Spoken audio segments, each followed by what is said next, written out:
अस्सलामुअलैकुम दोस्तों की हाल चाल है जनाब। तुसी वेखदे पे गुलाम अहमद टीवी ते मैं तुहाडा मेजबान हाजी गुलाम अहमद। दोस्तों सब तो पहले अपने चैनल को करना है सब्सक्राइब, ना लगे बैल के बटन करना है क्लिक ताकि साडी अच्छी ते बेहतरीन नवी वीडियो का नोटिफिकेशन हमेशा ही तरह वीर भरावां नूं मिलता रहे। सब तो पहला क्या जनाब एक पहलन झोटी सूई सोई अल्लाह के फजलो करम नाल है। बाकी आर्डर क्वालिटी थान खुर तुन्नी कौड़ी का निशान कोई नहीं, खुडा पुठा कैमरे की नजर है। भरावां ने तसली करनी है। मेरा कैमरामैन है अपने कैमरे की नजर नाल भरावां नूं तसली करा रहा है। बिल्ली अख माशाअल्लाह, मत्था सफेद, निक्की निक्की सिंगी माशाअल्लाह, कन्न ने जिवें जनाब छज हुंदे ने।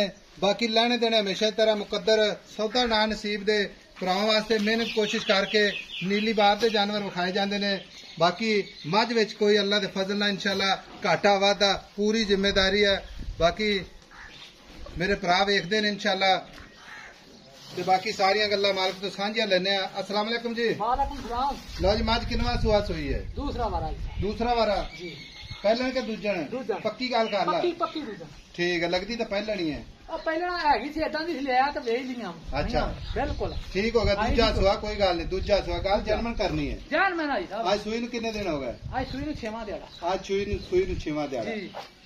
हाजर वक्त जेड़ा दुध करती पी वो दसना है कि छट्टा फुआरा वाता किसी किस्म का आई साहब रोला होवे ते मैं जिम्मेवार। चुआई च कोई बंदा आ जावे कोई अल्लाह दे हुक्म नाल रोला ना होवेगा ते अपनी हालत ये ना हो जावे भी आपा किधरों जनाब इहदा रस्सा खिचदे फिरिए ते किधरों बाहर नहीं आई साहब इंशाल्लाह इधर उधर नहीं। कोई बंदा आवे ते आपा मंजी ते बैठ जाइए ते बंदे आदी मर्जी ना चोम आई समझ अल्लाह उदी आवाज आवे यार हाजी अल्लाह उदी आवाज आवेगी।